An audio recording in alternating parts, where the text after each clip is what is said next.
Hi అండి, అందరికీ నమస్తే అండి. ఈరోజు మేము బంజర స్వయంభూ వెంకటేశ్వర స్వామి టెంపుల్కి వెళ్ళామండి. అక్కడ శ్రీదేవి భూదేవి సమేత వెంకటేశ్వర స్వామి స్వయంభూగా వెలిశాడు.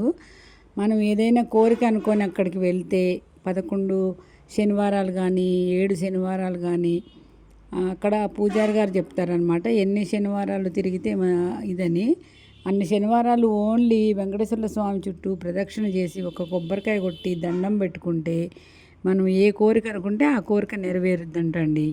ఈరోజు మేము వెళ్ళాము.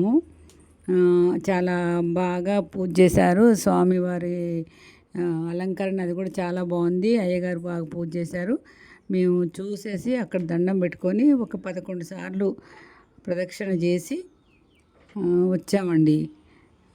చాలా చాలా పవర్ఫుల్గా ఉంది. చాలామంది వచ్చి అలా తిరుగుతున్నారన్నమాట. చిలుకూరు బాలాజీ దగ్గర ఎలా తిరుగుతారో అట్లా తిరుగుతున్నారు చాలామంది వచ్చి. అక్కడ భోజనాలు కూడా పెడుతున్నారు. అక్కడ ట్రస్ట్ వాళ్ళు గుడి తరపు నుంచి గుడి వాళ్ళే వంటలు చేసి వచ్చిన వాళ్ళందరికీ భోజనాలు పెడుతున్నారు. భోజనాలు కూడా చాలా బాగున్నాయి. మేము ఈరోజు వెళ్ళొచ్చాము శనివారం అని. ప్రతి శనివారం అట్లా రండమ్మా అని అందరికీ చెప్తున్నారు పూజారి గారు. ఈ చుట్టుపక్కల ఎక్కడైనా ఉంటే మీరు కూడా ఒక్కసారి ఈ శ్రీదేవి భూదేవి సమేత వెంకటేశ్వర స్వామి ఆలయాన్ని చూడండి. భోజనాలు చాలా బాగున్నాయండి. పులిహారు, రవ్వ కేసరి, మిల్ మేకర్ కర్రీ, పప్పు, టమాటా పచ్చడి, మజ్జిగ, సాంబారు పెట్టారు. చాలా చాలా బాగున్నాయి. మేము కూడా తినేసి వచ్చామండి. మీకు నా ఛానల్ నచ్చితే ఎవరైనా సబ్స్క్రైబ్ చేసుకోండి, షేర్ చేయండి, లైక్ చేయండి.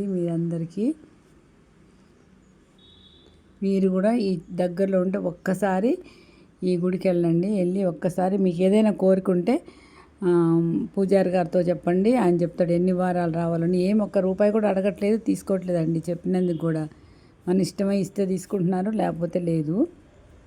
కానీ చాలా అద్భుతంగా ఉందండి. టెంపుల్ మాత్రం గుట్ట మీద ఉంది. చాలా బాగుంది. ప్రశాంతమైన వాతావరణంలో చుట్టూ మిరపకాయలు